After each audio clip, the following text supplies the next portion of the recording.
to now offer us some perspective on what's going on with the U.S. women's national team and what's next.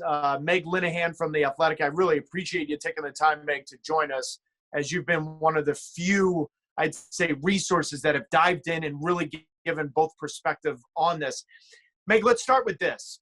I don't know what the U.S. women's national team definition of equal pay is, because U.S. Soccer has told me in February they did offer the same exact pay structure as the men, and yet, Meg, here we are. Right. Really, so fundamentally, when we talk about this entire court case, right, it's been boiled down to two words. It's been boiled down to equal pay. But I would actually argue that the entire time, they haven't been asking necessarily for what we consider equal pay. They've been asking for what we would consider an equal pay rate.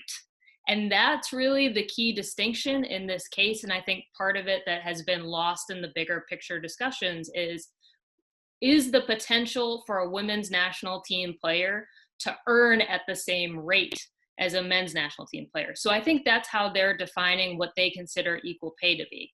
Now, U.S. Soccer has said, okay, we've offered the same contracts, we've offered the same payment structure, and then every single step of the way at the exact same time, the players and their spokesperson have said, listen, they're saying this, but at the same time, when you actually boil down their offers, they're not offering the same payment structure or rate of compensation that they do to the men. So there are still two very different versions of what we're hearing from both the federation and the players about what's actually on the table in terms of an offer right now. And Meg, the hard thing is for me is that it can't be apples to apples, because obviously the women need guaranteed salaries and they want NWSL salaries. They want the benefits. And so I've always been of the firm belief, yeah, sure. You've got to be a little bit more complex with your thinking, because it can't be equal to equal, because it's two different situations away from the national team. Is that right. fair? That's absolutely the heart of this. And the question, I think, maybe is it fair for U.S. Soccer to have to compensate for the fact that domestic club soccer is not as strong on the women's side as it is on the men's side, right? Like, men's national team players are getting their health care and their 401ks and all of that kind of fun bonus stuff via domestic club soccer, whereas the women's national team players, their primary payday is from the national team. So it makes total sense how they've tried to negotiate historically. That is their primary source of income. That's where they're trying to find those guarantees, their bonuses, healthcare, that sort of thing. Is it fair for U.S. Soccer to kind of be that stopgap for them? That's unclear. That's kind of the reality of the situation for these players, though. And that's why I think we've kind of seen this historical negotiation in this realm. But that's kind of where, if we got a stronger domestic club women's soccer status, would we have this entire lawsuit?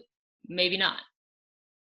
Yeah, Meg, I'm actually really glad you used the word historical, because obviously this relationship has had many ups and downs from the women and the federation. I just firmly believe that the U.S. Soccer Federation is not liable and shouldn't have to make up the $34 million difference from FIFA. And I think if U.S. Soccer and the women are aligned, their case against FIFA would be stronger. Is that another fair argument, or do you think I'm off base?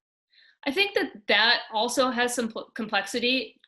Is U.S. Soccer legally liable to make up that difference in bonus structure and money and all that kind of stuff? Maybe, maybe not. Could they have done the right thing maybe a little bit earlier on and said, listen, we can't make up that amount of money, but you are our number one team, right? In the world. Yeah. Can we go above and beyond what FIFA is asking of us to do and give you some additional money along the way? And maybe it's not equal, but it's at least better. And we're also, U.S. Soccer likes to talk this big game of look at our historical track record when it comes to women's soccer, right? Within the context of America, though, there is this kind of concept of, well, you're not equal to the men's national team, and that's where the problem is. But could you go above and beyond to maybe head some of this off at the pass? Probably, right? I don't know if it's necessarily $30 million worth of money, but could you actually make a point to FIFA and say, wow, you guys are screwing up and we have to clean up your mess to keep the number one team in the world happy? That would have been a strong position 10, 20 years ago. Yep. Meg, is this thing salvageable? I think absolutely. And I think one of the best parts about this right at the moment is actually due to this lawsuit, Carlos Cordero had to resign, and we have a new president in U.S. soccer, in Cindy Parlow-Cone, who has been on the historical side of this with the U.S. women's national team. I think some conversations have to happen. I think if we actually get a settlement in place, you know, fundamentally, I don't think the players want to have to be fighting their own federation and FIFA at the same time. I think that if you can get to a point where you can start to do that work on the culture internally, where you can start to reverse some of this damage that's been done with the fans, the team itself, the sponsors, right? Like there's a whole long list of things that US soccer has to do some course correction on. But that's not to say that everything needs to get blown up and we need to start from scratch. I think that there's absolutely some room for the team and the federation to come back together and figure out what's really next for both of them if all of their interests are actually aligned. Well, thank you very much for watching ESPN on YouTube. For more sports highlights and analysis, be sure to download the ESPN app. And for live streaming, premium content, and let's not forget as well, ESPN FC 7 days a week. Subscribe to ESPN+.